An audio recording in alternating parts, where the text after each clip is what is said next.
नमस्कार, प्रणाम, स्वागत है आप लोगों का मेरे यूट्यूब चैनल पर। मैं दीवान नेगी आज देवभूमि उत्तराखंड के पौड़ी गढ़वाल से और मैं आया हूं अपने गांव मरखोला में। तो चलो देखिए और इस ब्लॉग का आनंद लीजिए। ये देखिए, इसको बोलते हैं मुल्ली चौरी। यहाँ पे लोग जंगल से आके और जंगल जाते वक्त बैठते हैं और सीधे जो रास्ता जा रहा है ये जा रहा है छनासैण कंसाण के लिए और हमें जाना है ये बाएं वाले रास्ते पे। ये जा रहा है मालीगांव और उफनासैण के लिए। सामने पेड़ों की झुंड के सामने हमारे नाग देवता का मंदिर। जय हो बिनसर देवता की। ये हमारे गांव का बिनसर देवता। जय हो बरो रक्षा करना। क्या झरना फुट रहा है आजकल? फौजी बनता तो तब भी तो नहीं ले जाना था बैग। आजकल जगह जगह पानी के स्रोत फूटे हुए हैं क्योंकि आजकल जो है बरसात का मौसम है। और ये देखिए लोग बहुत आगे निकल गए हैं। बहुत चढ़ाई है यहाँ और मैं थक रहा हूँ चढ़ाई पे। धूप भी लगी है ज़बरदस्त, इसलिए थोड़ा सा चढ़ाई में दिक्कत हो रही है अभी। ये है हमारा गांव का इलाका। बहुत ही सुंदर इलाका लग रहा है। आजकल पूरा हरियाली है और दो गांव होने की वजह से हम लोगों को बहुत दिक्कत होती है। अब चाचा जी और पंडित जी लोग जो है नीचे के गांव में जा रहे हैं पूजा करने के लिए, क्योंकि मंदिर नीचे के गांव में है। तो वहाँ जाएंगे, वहाँ भी हवन चलेगा और हम लोग जा रहे हैं ऊपर जहाँ भागवत हो रही है ऊपर वाले गांव में। और ये देखिए कितना जंगल है इधर। यहाँ पे आते आते आधा सफ़र हो चुका है और आधा हो रह गया है क्योंकि खड़ी चढ़ाई है। और ये दोनों लोग काफ़ी आगे निकल चुके हैं मेरे से। धूप हो रही है इसलिए थोड़ा सा जाने में दिक्कत हो रही है। और ये देखिए बरसात में आजकल घास ही घास है, हर जगह घास ही घास है। पूरा जंगल ही जंगल है इधर, जंगल का इलाका है। और ये गांव हमारे नीचे के गांव से 2 किलोमीटर ऊपर है। 1.5 किलोमीटर की खड़ी चढ़ाई चढ़ने के बाद देखिए क्या पसीना आ रहा है। बहुत पसीना हो गया, धूप लगी हुई है और यहाँ के लिए रोड नहीं है। तो मंत्री जी से आग्रह भी है कि यहाँ रोड पहुँचा दें तो बड़ी मेहरबानी होगी। पिछले ब्लॉग में भी मैंने बोला था। और अभी यहाँ रोड की नाप तो हो गई है लेकिन कटिंग नहीं हुई है। तो अगर रोड आ जाती तो बहुत ही बढ़िया रहता। यहाँ से देखिए गांव कितने नीचे है, बहुत नीचे है गांव। और ये देखिए यहाँ जंगली का इलाका है, पूरा जंगल ही जंगल है इधर। ये जंगल शुरू हो गया नीचे से ही जंगल शुरू हो गया है। और वो देखिए रोड आ रही है, बहुत नीचे अभी रोड, अभी कटिंग रह गई है इस रोड पे। और ये देखिए पूरी खेती हो रखी है। और ये पहला मकान चाचा जी का दिखाई दे रहा है। यहाँ पे धान लगा हुआ है, यहाँ पे धान का खेत, इसके साथ झंगोरिया और कोड़ी हो रखी है।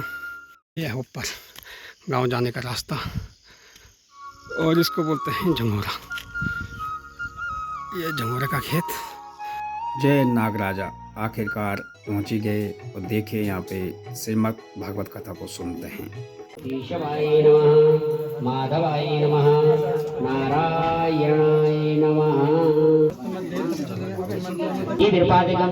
अक्षत पत्र पुष्प धूप दीप नैवेद्यं समर्पयामि नमः। षष्ठी संवत्सराणां मध्ये वर्षे उदयात् पिंगल नाम संवत्सरे सूर्य दक्षिणे चंद्रमा उत्तरायणे मासानां उत्तरे मासे सकल गुण निधानं वानराणां मनीषं रघुकुल प्रिय भक्तं पादजातं नमामि।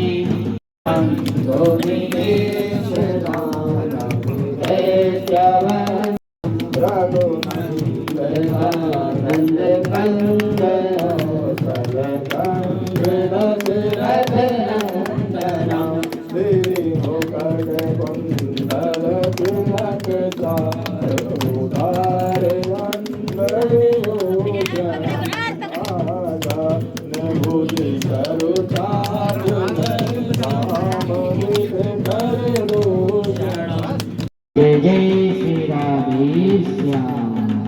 वक्रतुंड महाकाय सूर्यकोटि समप्रभ निर्विघ्नं कुरु मे देव सर्वकार्येषु सर्वदा कृष्णं नारायणं वन्दे कृष्णं वन्दे व्रजप्रियं कृष्णं द्वैपायनं वन्दे कृष्णं वन्दे प्रथासुतम्। भगवान की अहेतुकी की कृपा जब होती है जीवन में, तब जाकर के परमात्मा की ये कथा श्रवण करने के लिए मिलती है। हम सभी बहुत सौभाग्यशाली हैं, बड़भागी हैं। हम सभी के जीवन में भगवान का आश्रय हुआ है। धीरे धीरे कथाएं आगे बढ़ रही हैं, मंगलमयी कथाओं का हम श्रवण कर रहे हैं। भगवान जीवन में आ गए हैं। अब तो भगवान का प्राकट्य हो गया है।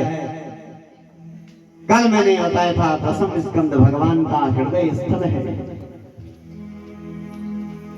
भगवान जब हृदय में प्रकट हो जाते हैं तो फिर जीवन सुधर जाता है। हृदय में प्रकट होते ही हृदय की मलिनता दूर हो जाती है।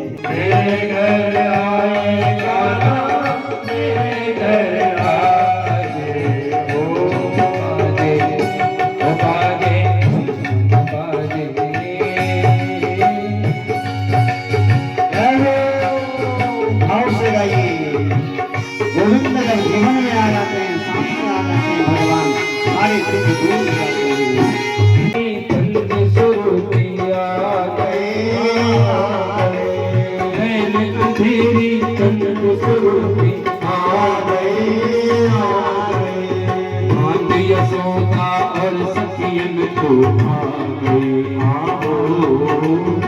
वैकुंठ धाम आ गया है। सारे देवजन उत्सव मना रहे हैं, नाच रहे हैं। उत्सव मनाते मनाते कई दिन हो गए। धेनूनां नियते प्रादाद्भक्तेभ्यो सूचनं करते हैं तिलाद्रीं सप्त पर्वतान्। तिल के बड़े बड़े 7 पर्वत दान कर दिए। अनेक गौवें दान की, वस्त्र दान की, आभूषण दान की, अन्न धन दान कर दिया महाराज। ऐसा प्रतीत होता है साक्षात कुबेर का भंडार खुल गया है। अब महाराज धीरे धीरे उत्सव चल रहा था। नंद बाबा को ध्यान आया कि मुझे अभी मथुरा कर देने के लिए जाना है। उस समय जो है कंस ने जो है पूरे ब्रजमंडल में जितना भी उसका राज्य चलता था, सब जगह से मक्खन, दही, दूध, अनाज सब जो है कर लेता था। किसानों से अनावश्यक कर वसूला जाता था। नंद बाबा ने उत्सव संपन्न किया और महाराज कर देने के लिए मथुरा चले गए। नंद बाबा जैसे ही मथुरा गए महाराज, और कर विदा करते ही जैसे विदाई हुई, महाराज वसुदेव जी से उनकी भेंट हो गई मथुरा में। वसुदेव जी ने नंद बाबा को देखा, ओ महाराज हमारा बालक इनके घर में है और यह यहाँ मथुरा में घूम रहे हैं। कहीं ऐसा न हो कि हमारे बालक को कोई कष्ट पहुंचे। अभिन्न मित्र हैं भगवत प्रेमियों। और हमारे इस संसार में महाराज यदि अपने मित्र का कोई भेद पता लग गया तो तुरंत उसको समाज में बता देते हैं।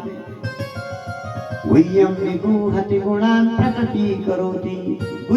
मानी कोई गोपनीय बात उसके जीवन की है, उसको गोपन रखने का काम करता है। और गुणान प्रकटी करोति, गुणों को प्रकट करने का काम करता है, गुणों को बताता अपने मित्र का। आपदगतं न जहाति, आपत्ति काल में प्रमाद नहीं करता है। आपत्ति काल में अपने मित्र की रक्षा करता है, अपने मित्र की सहायता करता है। सन्मित्र लक्षण इदं प्रवदन्ति संतो, संतों ने ये सन्मित्र के लक्षण बताए गए, सन्मित्र के लक्षण बताए गए। इसलिए भगवान प्रेमियों, मित्र बनाना हो तो उसकी परीक्षा लें। सोच समझ करके मित्र बनाएं। जो आप अगर एक भी जीवन में सच्चा मित्र मिल गया तो जीवन पार लग जाता है, और अगर एक बार भी खराब मित्र बन गया तो आपकी सारी कीर्ति धूमिल कर देगा। यहाँ पर सभी भक्तजनों के लिए भोजन की तैयारी चल रही है। जो कथा श्रवण कर रहे हैं। और ये देखिए स्कूल के बच्चे अभी स्कूल से आकर यहाँ पे भोजन कर रहे हैं।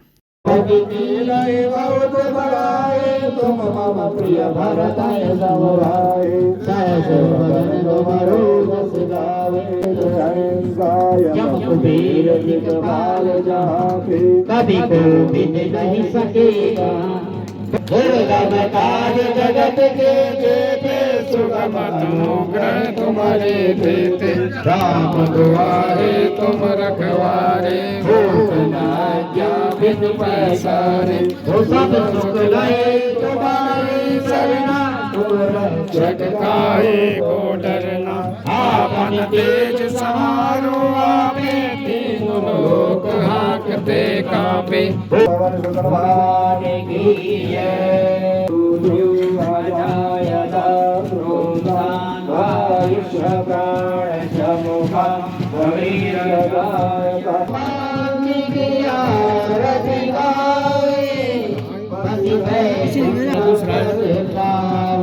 इस वीडियो को करते हैं यहीं पे समाप्त।